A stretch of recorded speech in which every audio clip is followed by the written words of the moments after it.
Zayane já não esperava ser vista. Nos últimos meses, sua presença parecia ter se tornado invisível entre as mesas daquele restaurante elegante, onde ela se movia com a precisão de quem aprendeu a antecipar ordens, limpar pratos com uma mão enquanto segurava a bandeja com a outra e sorrir, mesmo quando o desprezo vinha disfarçado de silêncio. Tinha dias que saía do turno com os pés doendo tanto quanto a alma. Mas aquele era um dos poucos lugares onde ainda conseguia manter algum dinheiro entrando, mesmo que o salário mal cobrisse os custos do centro comunitário no subúrbio. O Passos Livres, o projeto que ela construiu com a irmã e uma ex-colega de pesquisa, era a única coisa que fazia sentido para ela. Cuidar daquelas crianças, ensinar seus corpos a se movimentar de novo, ou pela primeira vez. Era sua forma de resistir num mundo que nunca foi gentil com corpos fora do padrão. Naquela noite, o salão estava cheio de gente importante. Políticos, executivos, mulheres com joias brilhando sob a luz baixa e garçons andando como se estivessem em câmera lenta. Daiane já tinha servido 3 rodadas de vinho para a mesa 7 quando notou o menino na cadeira de rodas. Ele observava o salão com um olhar que misturava curiosidade e tédio. O tipo de tédio que só crianças muito inteligentes parecem ter. Ele não disse nada quando ela colocou a água com gás sobre a mesa, mas a acompanhou com os olhos até ela dar meia volta. Foi só mais tarde, enquanto ela se abaixava para recolher um talher caído, que ouviu a pergunta que congelou tudo à sua volta. "Você dança comigo?" Ela virou devagar. A voz era firme. O menino a encarava com a expressão séria de quem sabe exatamente o que quer. E ali, naquele segundo exato, Daiane sentiu algo que não sentia há muito tempo. Propósito. Por um instante, Daiane olhou em volta esperando alguma reação, como se a pergunta do menino tivesse sido ouvida por todos. Mas o restaurante seguiu igual. Talheres tilintando, garçons deslizando, vozes abafadas em conversas vazias. Só que dentro dela tudo se mexeu. Ela hesitou, não pelo menino. Ele era doce, genuíno, direto. O medo veio do ambiente, do peso do olhar alheio, da certeza de que aquilo não era permitido ali. Não pelas regras escritas, mas pelas outras, as invisíveis, aquelas que dizem quem pode ocupar espaço, quem pode ser visto, quem pode tocar. E ela sabia o que viria se aceitasse, mas também sabia que, se dissesse não, estaria traindo algo mais fundo. Léo a encarava, ainda sério, mas com uma pontinha de sorriso querendo nascer. Foi quando ela respondeu sem palavras, apenas se abaixando e estendendo a mão para ele. A música ambiente era um jazz suave, quase tímido. Mas os passos que Daiane deu com Léo não precisavam de ritmo externo. Foi um deslocamento sutil, mas que partiu o salão ao meio. Um corpo negro e um corpo com deficiência, em movimento no centro de um templo do privilégio. Foi bonito e desconfortável ao mesmo tempo. Não pelo que faziam, mas pelo que revelavam. Quando Daiane o ergueu levemente, apoiando-o pelos braços. Ela fez isso com a firmeza de quem conhece limites e possibilidades. Léo, mesmo com o lado direito paralisado, parecia entender o que fazer. Eles giraram lentamente, apenas uma volta, mas suficiente para que todas as conversas cessassem por segundos. A dança foi interrompida bruscamente pelo gerente, um homem alto, branco, que apareceu como um corte seco na trilha sonora. "Isso aqui não é apropriado", ele disse, mais olhando para os outros clientes que para ela. E Daiane soube ali que aquele momento ia marcar os dois, por tudo que ele continha de beleza e de violência disfarçada. Daiane sentiu o peso do olhar do gerente, uma mistura de desaprovação e desprezo que parecia esmagar mais do que seu corpo cansado. O silêncio desconfortável que caiu sobre o salão fez seu peito apertar, uma angústia familiar que ela conhecia bem. Era como se toda a energia daquelas vozes importantes se concentrasse para dizer, sem palavras, que aquele espaço não era para ela. Uma mulher negra servindo, dançando com uma criança que não se encaixava nos padrões de beleza e normalidade deles. Léo, que antes brilhava com a possibilidade, agora parecia encolher dentro da cadeira de rodas. E Daiane sentiu uma vontade feroz de proteger aquele brilho, aquele momento de liberdade. Mas não tinha como fugir da realidade que o cercava, tão real quanto a dureza do chão sob seus pés. Ricardo Monteiro, sentado na mesa próxima, observava tudo com um misto de constrangimento e irritação. O silêncio constrangedor, a intervenção do gerente, tudo lhe lembrava da fragilidade daquele momento. Fragilidade que ele nunca conseguira aceitar na vida do filho. Mas o que ninguém sabia era que por trás daquela armadura de homem de negócios poderoso, Ricardo carregava um peso silencioso, um olhar perdido que quase ninguém via. A dor de um pai que não sabe como ajudar, que só tem o dinheiro para oferecer e que nunca aprendeu a lidar com o que o dinheiro não resolve. Naquele instante, algo despertou nele, uma inquietação que não sabia nomear. Ele viu Daiane com Léo e percebeu que ali havia algo mais do que uma simples dança. Havia uma verdade que ele ainda precisava entender.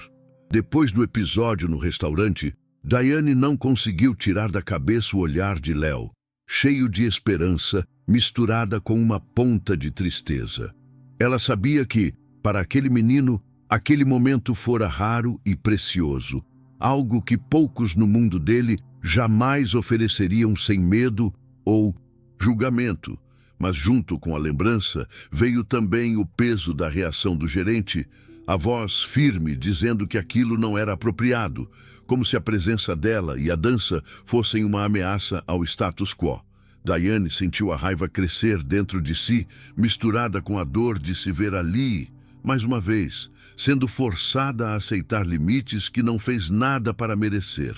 No fundo, ela sabia que aquela resistência não era contra o gesto em si, mas contra tudo o que ela representava naquele ambiente. Uma mulher negra, simples, que ousava ultrapassar fronteiras invisíveis. Na manhã seguinte, o inesperado aconteceu. Ricardo Monteiro a chamou para uma reunião no escritório da empresa da família. Daiane hesitou. Não tinha certeza se era uma armadilha ou uma oportunidade. Mas havia uma força nela que não permitia recuar diante do desconhecido, principalmente quando se tratava do que Léo precisava. Ao entrar naquele ambiente de luxo e poder, Daiane sentiu o contraste brutal com o mundo onde lutava diariamente. Mas não estava ali para se encolher. Ricardo, ainda tentando esconder sua vulnerabilidade, propôs contratá-la como acompanhante terapêutica para o filho. Mas a proposta soou vazia para Daiane. Ela sabia que não queria um papel decorativo, nem um emprego que mascarasse o verdadeiro problema.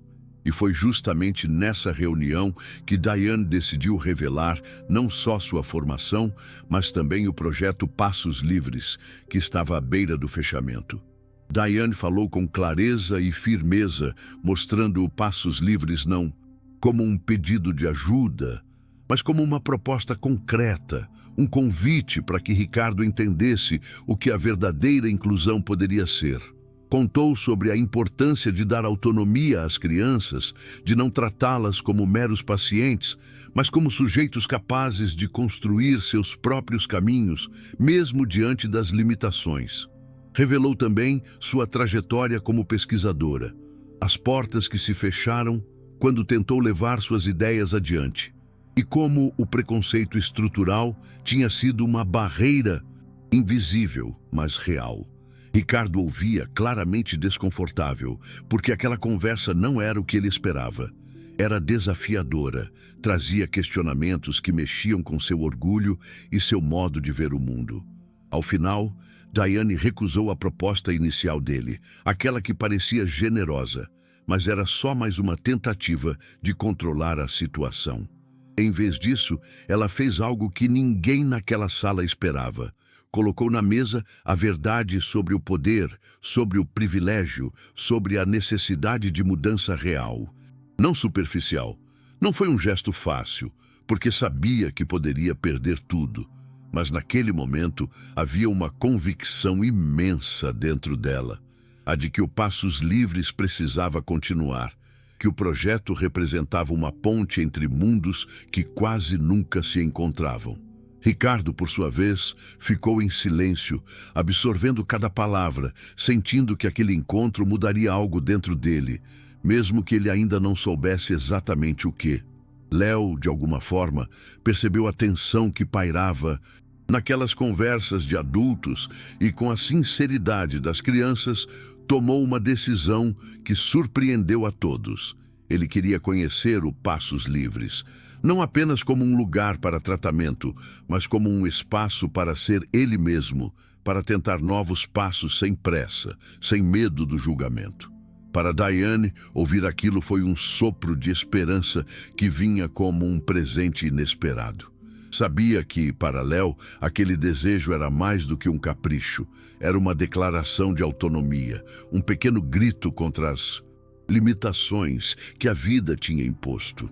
Convencer Ricardo não foi fácil, mas o menino, com sua determinação silenciosa, conseguiu abrir uma brecha naquela rigidez de pai bilionário, acostumado a controlar tudo pelo dinheiro. Quando Ricardo entrou no centro comunitário com Léo, foi como se tivesse atravessado um portal para um mundo que ele nunca tinha visto.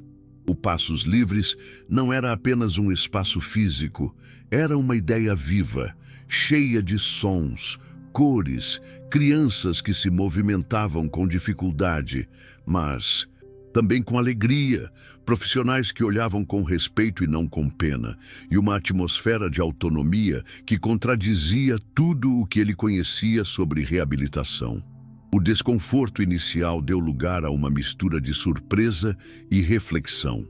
Para ele, que sempre acreditou que controle e dinheiro podiam resolver qualquer problema, aquela realidade era um choque, uma lição silenciosa sobre a limitação do poder e a força da empatia. No Passos Livres, Diane, Zara, sua irmã, e Eliana Matos, a neurocientista parceira do projeto, mostraram para Ricardo que ali a ciência caminhava lado a lado com a arte, com o respeito pela singularidade de cada criança. Eles explicaram como o método que desenvolviam não era apenas reabilitação física, mas uma reabilitação da dignidade, da autonomia e da esperança.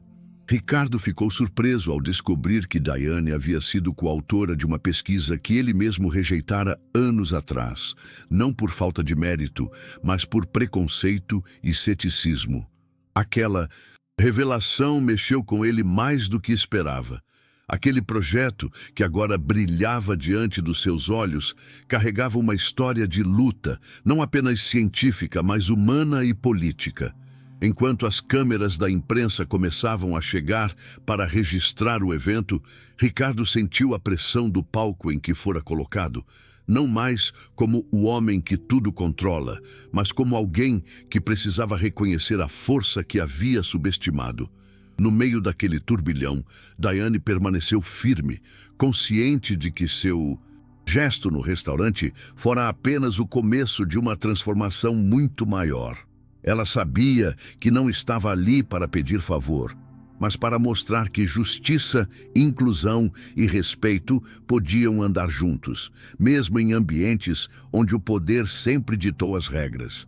Para ela, aquilo era mais do que uma vitória pessoal. Era a chance de dar voz e corpo a tantas histórias silenciadas. Ricardo, embora tocado, não conseguiu disfarçar o incômodo que sentia ao perceber que havia sido usado, de certa forma, para validar algo que ele não compreendia totalmente. Aquela mistura de manipulação e sinceridade o deixou numa encruzilhada.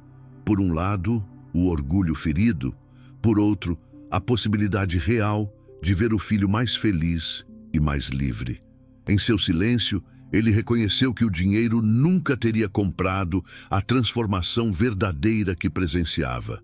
Diane, com sua postura firme e olhar decidido, representava tudo aquilo que ele nunca quis ver. O poder do conhecimento aliado à experiência de vida, a resistência silenciosa que quebra muros. Ela não era uma figura a ser subestimada, e ele sabia que a história que estava vivendo ali iria marcar sua vida para sempre. Enquanto isso, Léo sorria pela primeira vez com a liberdade de quem não precisa mais se esconder. A dança que havia começado naquele restaurante era só o início de um caminho que ele começava a trilhar. Um caminho onde suas limitações não definiam quem ele era, mas sim sua vontade de viver e se mover no mundo. Para Daiane, ver aquele sorriso foi o maior prêmio. Ela sentiu de forma profunda que todo o cansaço, as recusas, os silenciamentos valiam a pena. Aquela pequena revolução silenciosa, feita de passos e gestos, dava frutos. E naquele momento, algo dentro dela mudou para sempre. A certeza de que lutar pela dignidade, mesmo quando o mundo diz que não é possível, é a maior forma de resistência. Ricardo voltou ao seu mundo de reuniões e decisões financeiras, mas não era o mesmo homem que entrou no Passos Livres naquele dia. Aquele encontro com Diane e seu filho o obrigou a olhar para além do próprio ego, para o que o dinheiro não pode comprar. A verdadeira inclusão, a escuta, a humildade. Ele começou a perceber que ser pai não era controlar, mas entender, acompanhar, aprender com as vulnerabilidades do outro. Daiane, por sua vez, continuava firme, levando o projeto adiante, agora com um olhar menos solitário, embora ainda consciente das batalhas que viriam. Sabia que o caminho era longo, mas também sabia que aquela pequena chama que acendera poderia se transformar em um fogo capaz de iluminar novos caminhos. A relação entre Ricardo e Diane não era mais a mesma. Não era só uma questão de poder ou dinheiro, mas de respeito e aprendizado mútuo. O bilionário que antes via as iniciativas sociais como caridade começou a enxergar possibilidades reais de transformação.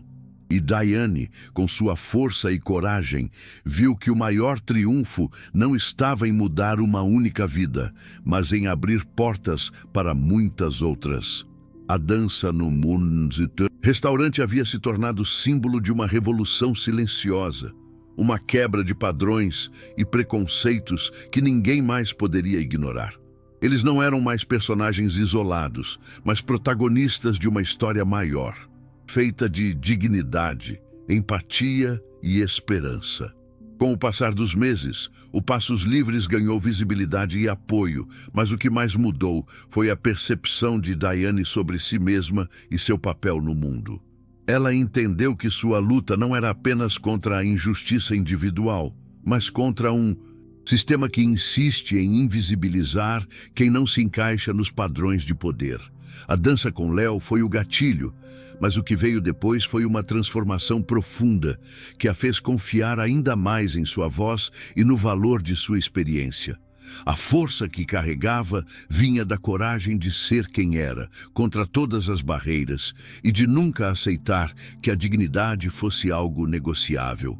Ricardo, por sua vez, se viu confrontado com uma escolha constante: continuar no caminho do controle ou aceitar a vulnerabilidade que a verdadeira inclusão exige. Ele escolheu o segundo, não por caridade, mas porque viu que ali havia algo maior do que ele mesmo. A parceria que nasceu daquele encontro inesperado não era um favor, mas uma construção de respeito, um aprendizado que mudou não só o destino de Léo, mas a forma como ele via o mundo. A história de Daiane e Léo, com todas suas dificuldades e superações, deixou uma marca profunda.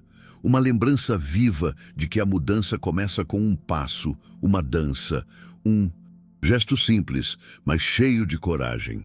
Muito obrigado por assistir até aqui. Se inscrevam para mais vídeos e deixem o like para fortalecer o canal. Até a próxima.